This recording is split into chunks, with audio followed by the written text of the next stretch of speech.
মৰমৰ ছাত্ৰ-ছাত্ৰীসকল, আজিৰ এই ভিডিঅ'টোত গুণোৎসৱ 2025ত হৈ যোৱা প্ৰথম পৰ্যায় অৰ্থাৎ ফাৰ্ষ্ট ফেজ 2025ৰ ক্লাছ 8ৰ গণিতৰ প্ৰশ্নকাকতখন সমাধান কৰি দিয়া হৈছে। ছাত্ৰ-ছাত্ৰীসকলে পৰৱৰ্তী ৰাউণ্ডৰ গুণোৎসৱত সুবিধা হ'ব বুলি এই প্ৰশ্নকাকতখন সম্পূৰ্ণ ইলাবৰেটলি সমাধান কৰি দিয়া হৈছে। প্ৰথম প্ৰশ্নটো আছিল ABCD সামন্ত্ৰিকত A আৰু B ৰ মান কিমান? এই যে ABCD সামন্ত্ৰিকটো দিয়া আছে, A আৰু B ৰ মানটো উলিয়াব দিছে। আমি জানো যে সামন্ত্ৰিকৰ কৰ্ণ দুডাল কি কৰে?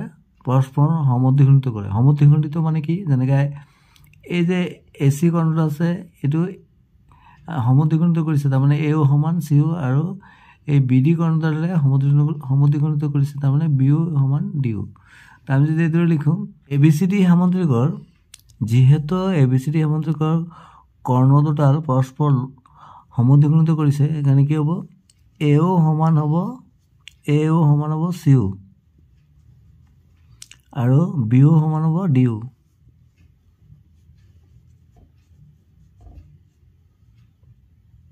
তেনেহ'লে আমি কি কৰিব পাৰোঁ?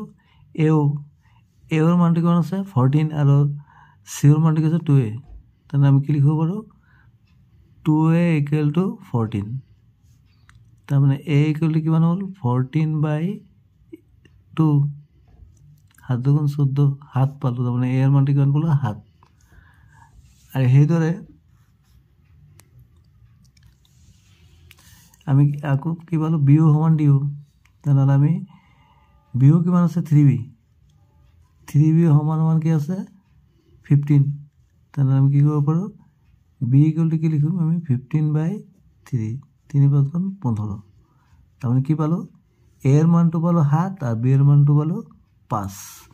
এতিয়া আমি অপশ্যনকেইটা যদি চাওঁ, তেতিয়াহ'লে কোনটোত আছে? আমি দেখিলোঁ যে এই অপশ্যনটো আছে, A ৰ মান 7, B ৰ মান 5। তো এই অপশ্যনটো শুদ্ধ হ'ব। 2 নম্বৰ প্ৰশ্নলৈ আগবাঢ়িছোঁ। এজন মানুহৰ মাহিলী দৰমহাৰ পৰা বিভিন্ন শিতানত হোৱা খৰচ আৰু জমা কাষৰ পাইচিত্ৰটোৰ সহায়ত দেখুওৱা হৈছে। তেওঁ খাদ্যত কিমান শতাংশ খৰচ কৰে? এতিয়া আমি যদি পাইচিত্ৰটো চাওঁ, যদি আমি দেখিলোঁ যে সঞ্চয় দিয়া আছে 90%, আৰু ল'ৰা ছোৱালীৰ শিক্ষাৰ ক্ষেত্ৰত দিয়া আছে 90%, আৰু খাদ্যত দিয়া আছে 108%, 108%, আৰু অন্যান্য দিয়া আছে 72%। এতিয়া অপশ্যনকেইটা দিয়া আছে, A আছে 20%, B আছে 25%, C আছে 30%, আৰু D আছে 35%। কোনটো হ'ব? আমি এইটো কিদৰে কৰিম? যিহেতু আমাক উলিয়াব কৈছে খাদ্যত কিমান শতাংশ খৰচ কৰে, তাৰ খাদ্যৰ যিটো এংগেলটো কিমান দিয়া আছে, কোনটো কিমান আছে? 108°। তো আমি কিদৰে উলিয়াম? আমি এইদৰে উলিয়াব পাৰোঁ যে খাদ্যৰ খৰচ লিখিব পাৰোঁ, খাদ্যৰ খৰচ কিমান আছিলে? কিমান ডিগ্ৰী দিয়া আছে? 108°। তো 108°টো আমি ওপৰত লিখিম, আৰু তলত কিমান লিখিম? আমি যিহেতু এটা বৃত্তৰ এই কেন্দ্ৰস্থ সম্পূৰ্ণ কোণটো কিমান হয়? 360°। 360°টো আমি তলত বহাম,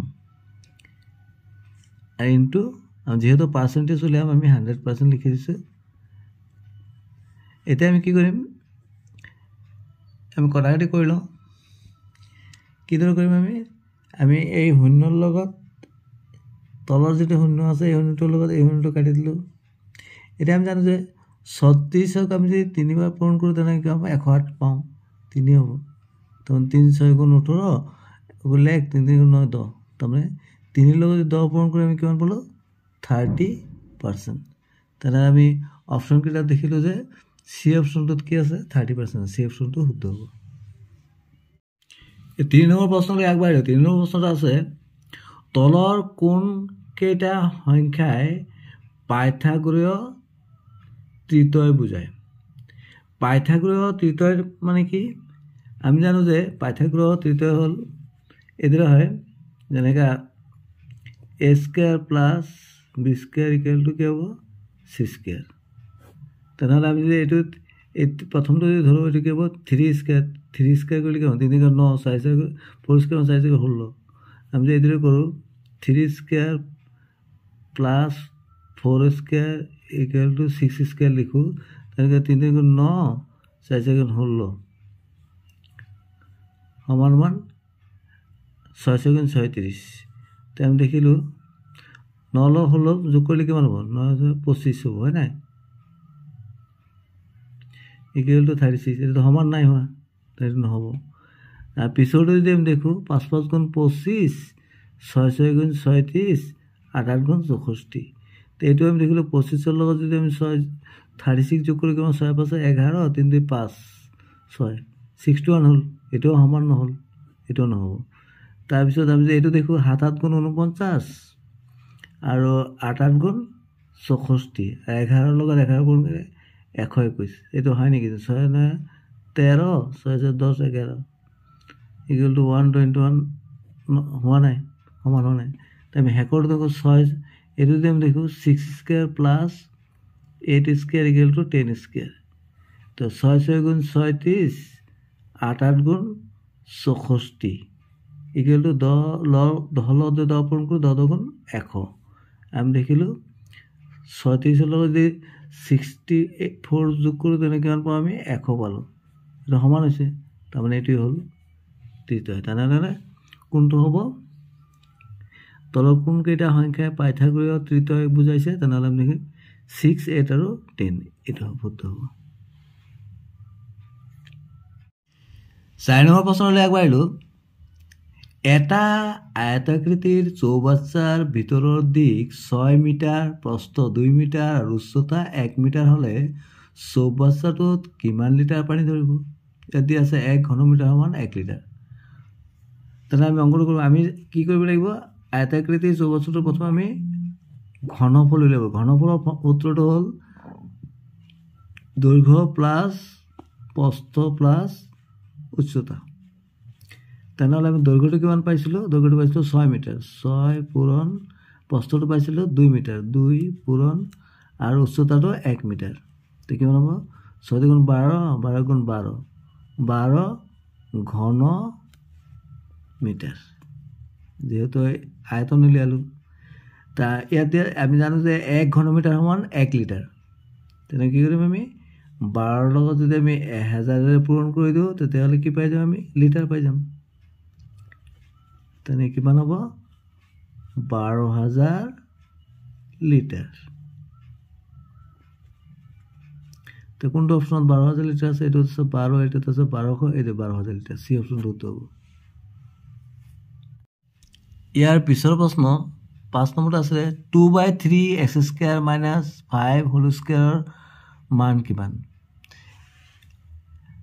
আমি জানো যে এইটো কি ফৰ্মুলাত হ'ব? a - b whole square. তো a - b হোল স্কোৱাৰ ফৰ্মুলাটো কি? a - b হোল স্কোৱাৰ কি? a square minus 2ab plus b square. তেনেহ'লে আমাৰ কি আছিলে? 2/3x² - 5 হোল স্কোৱাৰ আছিলে। তেনে আমি কি কৰিম? এইটো আমি a বুলি ধৰিম। তেনেকৈ a স্কোৱাৰ আছে, তো প্ৰথমে আমি কি কৰিম? 2/3x² দিয়ে আছে স্কোৱাৰ মাইনাছ 2ab, 2 × a মানে কি? 2/3x² × b, b মানে কিমান? 5 প্লাছ 5 স্কোৱাৰ। তো কিমান হ'ব? 2ৰ বৰ্গ কৰিলে কিমান হ'ব? 2 × 2 = 4 আৰু 3ৰ বৰ্গ কৰিলে কিমান হ'ব? 3 × 3 = 9। আৰু ইয়াতে স্কোৱাৰ আছে, এইটো কি হৈ যাব? x ৰ পাৱাৰ কি হৈ যাব? 4 মাইনাছ এইটো কিমান হ'ব? 2 × 2 = 4, 4 × 5 = 20। তো কিমান পাম আমি? 20/3 আৰু কি আছে? x² প্লাছ 5² মানে 5 পূৰণ 5, 5 × 5 = 25। 4/9 x⁴ মাইনাছ 20/3x² প্লাছ 25। কোনটো অপশ্যনত আছে? আমি যদি ভালদৰে চাওঁ, দেখিলোঁ প্ৰথম 1 নম্বৰ অপশ্যনটোতে আছে 4/9 x⁴ - 20/3 s² + 25 এই অপশ্যনটোৱে শুদ্ধ হ'ব এতিয়া আমি পিছৰ প্ৰশ্নলৈ আগবাঢ়িছোঁ 6 নম্বৰ প্ৰশ্নটো ইয়াতে আছে 6/7 2/5 2/7 পৰিমেয় সংখ্যাকেইটাৰ ক্ষেত্ৰত তলৰ কোনটো বিতৰণ বিধি বুজাব আমি অপশ্যনকেইটা যদি ভালদৰে চাওঁ আমি জানো যে বিতৰণ বিধি হ'বলৈ কি হ'লে বিতৰণ বিধিটো আমি এইদৰে লিখিব পাৰোঁ a * b + c = কি হ'ব a * b + a * c এইটো হ'ব বিতৰণ বিধি তো এইটো কোনটোত হৈছে বাৰু আমি যদি ভালদৰে চাওঁ এইটোতো প্লাছ আছে নহ'ব এই দুটা যোনটো আছে এই দুটা এটা হ'ব এইটো ইয়াত যদি চাওঁ আমি 6/7 × 2/5 এইটো কি দি আছে ইনটু দি আছে এইটো নহ'ব এইটো যদি আমি চাওঁ 2/5 × 6/7 + 2/7 এইটো ইয়াত কি দি আছে এইটোৰ লগত এইটো পূৰণ হ'ব প্লাছ আকৌ এইটোৰ লগত এইটো পূৰণ হ'ব তাৰমানে চি অপশ্যনটো শুদ্ধ হ'ব এইটোত মিলিছে 7 নম্বৰ প্ৰশ্নটো আছে 5m - 35 মানে 5m - 35 = 0 হ'লে mৰ মান কিমান হ'ব আমি কি দৰে উলিয়াম 5m - 35 = কি দি আছে 0 তো আমি এদিকে কৰিব পাৰোঁ 5m যিহেতুটো আমি সমান চিহ্ন হিটোৰ পৰা লৈ মাইনাছ থাকিলে কি হৈ যাব সাইড চেঞ্জ হ'লে প্লাছ হ'ব তাৰমানে কি হ'ব m = কি হ'ব 35 যেহেতু পূৰণত আছে মানে লিখি হ'ব হৰণত হৈ যাব 35ক যদি আমি 5 হৰণ কৰোঁ কিমান পাম 5 × 7 = 35 কিমান পালো 7 তো কোনটো অপশ্যনত 7 আছে এইটো মাইনাছ নহ'ব চি অপশ্যনত 7 আছে এইটো শুদ্ধ হ'ব 8 নম্বৰ প্ৰশ্ন আছে শতকৰা বছৰি 10% হাৰে 800 টকা 2 বছৰৰ মিশ্ৰ সুদ কিমান আমি যদি এইদৰে উলিয়াই লওঁ মিশ্ৰ সুদ আমি এইদৰে উলিয়াব পাৰোঁ মিশ্ৰ সুদটো a = আমি যদি হৰদ্বিমূল ফৰ্মুলাটো আছিলে p * 1/r/100 মানে এইটো মানে সময় বুজাইছে p মানে কি বুজাইছে মূলধন আৰু r মানে সুদৰ হাৰ আৰু n মানে সময় বা বছৰ সময়টো বুজাইছে কিমান বছৰ এতিয়া আমি যদি p মূলধন কিমান পাইছিলোঁ মূলধনটো দিয়া আছে কিমান 800 টকা 800 লিখিলোঁ ইনটু 1 + r সুদৰ হাৰটো কিমান দি আছে সুদৰ হাৰটো দি আছে 10% 10/100 কিমান বছৰ 2 বছৰ আমি একেবাৰে ইজিতে কৰোঁ কটাকটি কৰি সৰু কৰিব পাৰোঁ আমি একেবাৰে কৰি দিম যদি কেতিয়াবা পাৰ্চেণ্টেজটো ধৰ 9% দিলে বা 7% দিলে তেতিয়া অসুবিধা হ'ব সেইকাৰণে একেটা নিয়মত কৰি দিলে হয় একেবাৰে ইজি প্ৰচেছত আমি কি কৰিম 100 লখা গ'লে 100 প্লাছ একেবাৰে উজু কথাটো হ'ল কি কৰিব লাগে এই 100টো বহালোতো আঁতৰত 100ৰ লগে এইটো 10টো প্লাছ কৰি দিলে হ'ল 110 একচুৱেলি কেনেকৈ হৈছে বস্তুটো হৈছিলে এনেকৈ 100টো লখাব যাব 100 তলত একো নাই 100 = 100 হ'ব প্লাছ 10 এগুলি কয় 110/100 এইটো হৈছে এটা আমাৰ স্কুৱেৰ আছে মানে টাইমটো 2 বছৰ আছিলে আমি কি কৰিম 800 পূৰণ 110/100 ইনটু 110/100 যেহেতু 2 বছৰ আছে স্কুৱেৰ আছে তাই এই বস্তুটো দুবাৰ হ'ব এটা আমি a0 কেনসেল কৰি দিলে a0 কেনসেল কৰি দিলে a0 কেনসেল কৰি দিলে a0 কেনসেল কৰি দিলে 11 লগত 11 পূৰণ কৰিলে কিমান 121 121ৰ লগত যদি আমি আকৌ 8 থাকিলে 8 পূৰণ কৰি কিমান পাম 8 × 8 8 × 16 6 1 8 × 8 = 9 968 তাই কিমান পালো হৰদ্বিমূলটো পালো আমি 968 এতিয়া মিশ্ৰ সুদটো কিমান হ'ব মিশ্ৰ সুদ বা CI বুলি কয় কম্পাউণ্ড ইণ্টাৰেষ্ট এতিয়া আমি কি কৰিলাম আমি হৰদ্বিমূলৰ পৰা মূলধনটো বিয়োগ কৰি দিব লাগে হৰদ্বিমূল আছে 968 আৰু মূলধনটো আমি পাইছিলোঁ 800 টকা 800 টকাটো আমি কি কৰিম বিয়োগ কৰি দিম তো কিমান পাম 168 তেনেহ'লে কোনটো অপশ্যন শুদ্ধ আছে আমি চাওঁ ইয়াত যদি আমি চাওঁ দেখিলোঁ চি অপশ্যনটোত 168 আছে এইটো শুদ্ধ হ'ব 9 নম্বৰটো আছিলে ইয়াত আছে 8 ৰুট কিউব প্লাছ 27 ৰুট কিউবৰ মান হ'ব। এটা একেবাৰে ইজি, আমি এইদৰে কৰিব পাৰোঁ। যিহেতু সোনকালে কৰিব লাগে, খৰকৈ কৰিব লাগে, আমি জানো যে 8ৰ ঘনমূল কিমান হয় 2 আৰু 27ৰ ঘনমূল কিমান হয় 3, 3 2 কিমান 5। তো এই অপশ্যনটোতে কি আছে 5 আছে, এইটো শুদ্ধ হ'ব। পিছৰটো 10 নম্বৰটো, এটা লুডুগুটি মাৰি দিলে 5টা ফুটা থকা পিঠি পোৱাৰ সময়তে কি কিমান হ'ব? 1/6 না 2/3 না 5/6 না 1? আমি জানো যে লুডুগুটিত কেইটা হেৰি থাকে, ফুটা কেইটা থাকে? 1 থাকে, এটা 2টা 2 থাকে, 3 থাকে, 4টা ফুটা থাকে, 5টা থাকে আৰু 6টা থাকে। এই 6টা থাকে, 6টা পিঠি থাকে। তেনেহ'লে সম্ভাৱনীয়তা বা উলিয়াবৰ প্ৰবেবিলিটি কিদৰে উলিয়ায়? টোটেলটো তলত লিখিব লাগে। টোটেল কেইটা আছে? 1 2 3 4 5 6টা থাকে পিঠি, তো 6 লিখিলোঁ। আৰু 5 কেইটা থাকে? এটাই থাকে, তাৰ ওপৰত 1 লিখিলোঁ, তাৰ মানে 1/6। এই অপশ্যনটো শুদ্ধ হ'ব। 11 নম্বৰ প্ৰশ্ন, তলৰ কোনটো পূৰ্ণবৰ্গ হ'ব নোৱাৰে? 7 8 4 9 5 7 1 6 8 1 1 7 6 4। আমি জানো যে একেবাৰে উজু কথাটো হ'ল, আমি জানো যে যিবিলাক সংখ্যাৰ এককৰ ঘৰৰ অংকটো 2 3 7 8 থাকে, সেইবিলাক সংখ্যা কেতিয়াও পূৰ্ণবৰ্গ হ'ব নোৱাৰে। এইবিলাক কেতিয়াও পূৰ্ণবৰ্গ হ'ব নোৱাৰে, নহয় মানে একেবাৰে খাটাং। এইটো কথা জানিব লাগিব, মানে যিবিলাক সংখ্যাৰ এককৰ অংকটো 2 3 7 8 থাকে তেতিয়া নহ'ব।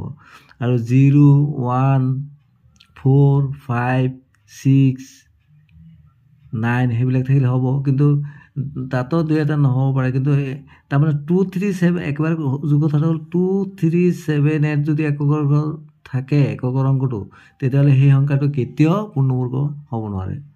আৰু বাকীবোৰ থাকিলে হোৱাৰ সম্ভাৱনা থাকে। তেনেহ'লে আমি দেখিলোঁ ইয়াৰ এককত 4 আছে, ইয়াৰ এককত 7 আছে, তাৰমানে 7ত এককত থাকিব নোৱাৰে। তেনেহ'লে বি অপশ্যনটো শুদ্ধ হ'ব। যিহেতু এটা ভিডিঅ'ত কৰিলে ভিডিঅ'টো ডাঙৰ হৈ যাব, সেয়েহে পৰৱৰ্তী গণিতসমূহ পাৰ্ট 2 অৰ্থাৎ পিছৰ ভিডিঅ'ত বুজাবলৈ চেষ্টা কৰা হ'ব। আৰু 10টা আছে, ইয়াত 11টা বুজোৱা হৈছে। ভিডিঅ'টো চোৱাৰ বাবে সকলোলৈ ধন্যবাদ থাকিল। আৰু ভিডিঅ'টো ছাত্ৰ-ছাত্ৰী আন ছাত্ৰ-ছাত্ৰীসকললৈ ফৰৱাৰ্ড কৰি দিলে তেওঁলোকক কিছু কথা শিকিব পাৰে বুলি মই ভাবোঁ। Thank you so' much.